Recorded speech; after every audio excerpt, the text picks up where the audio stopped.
dari Terapi Okupasi Angkatan 2024. Hari ini aku mau sharing hal-hal penting yang aku pelajari dari materi epidemiologi dalam terapi okupasi. Mulai dari konsep dasar, jenis desain penelitian, sampai bagaimana epidemiologi membantu praktik dalam terapi okupasi. Dari materi yang aku pelajari bahwa epidemiologi itu mempelajari frekuensi distribusi dan penyebab masalah kesehatan di masyarakat. Intinya penyakit tidak secara random, selalu ada pada pola seseorang, tempat, dan waktu. Sebagai terapi okupasi, kita memahami ini sangat penting untuk mengetahui. Jadi, yang pertama itu ada kondisi yang paling prevalen, yang kedua siapa kelompok yang paling beresiko, yang terakhir ada faktor apa yang menyebabkan hambatan performa okupasional. Aku juga belajar tentang perbedaan insidensi dan prevalensi. Insidensi adalah kasus baru dalam periode tertentu dan prevalensi total kasus baik lama maupun baru. Konsep ini membantu kita memprioritaskan intervensi, apakah fokus ke pencegahan kasus baru atau menangani banyak kasus yang sudah ada.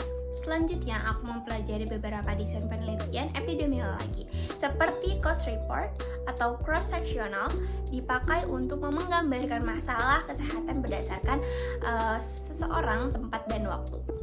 Contoh dalam terapi okupasi, survei kualitas hidup mahasiswa dan dampaknya pada performa belajar. Terdiri dari cohort dan kasus kontrol. Yang pertama ada studi cohort yang mengikuti kelompok yang beresiko untuk melihat apakah paparan penyebab penyakit. Yang kedua ada kasus studi kontrol membandingkan orang yang sudah sakit tidak untuk mencari faktor resiko.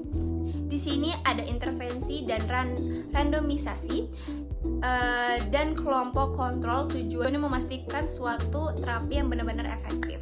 Bagian yang sangat relevan dengan terapi okupasi adalah identifikasi faktor resiko. Faktor resiko bisa berasal dari aspek fisik atau biologis, psikologis atau perilaku, sosial, dan lingkungan. Semua faktor ini mempengaruhi kesehatan dan performa okupasional seseorang. Misalnya kualitas tidur, tingkat stres, ergonomi rumah atau kerja, terus kebiasaan aktivitas fisik, ekonomi, bahkan perubahan iklim.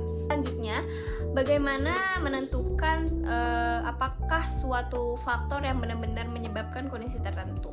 Epidemiologi menggunakan kriteria Bradford-Hill seperti kekuatan asosiasi, konsistensi, temporalitas, terus ada dosis respons, serta plausibilitas biologi, dan lain-lain sebagainya.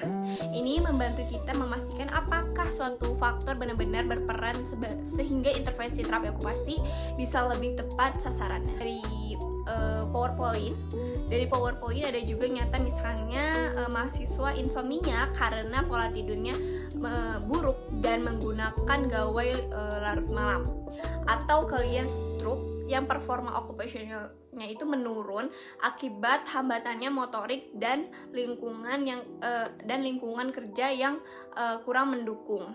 Melalui data epidemiologi, kita bisa menilai risiko, membuat program intervensi, dan mengevaluasi aktivitas terapi. Jadi, secara keseluruhan dari materi epidemiologi ini bukan cuma teori angka saja teman-teman, tapi foundation penting dalam membuat intervensi terapi okupasi dalam berbasis bukti, tepat sasarannya, serta relevan dengan kebutuhan kalian.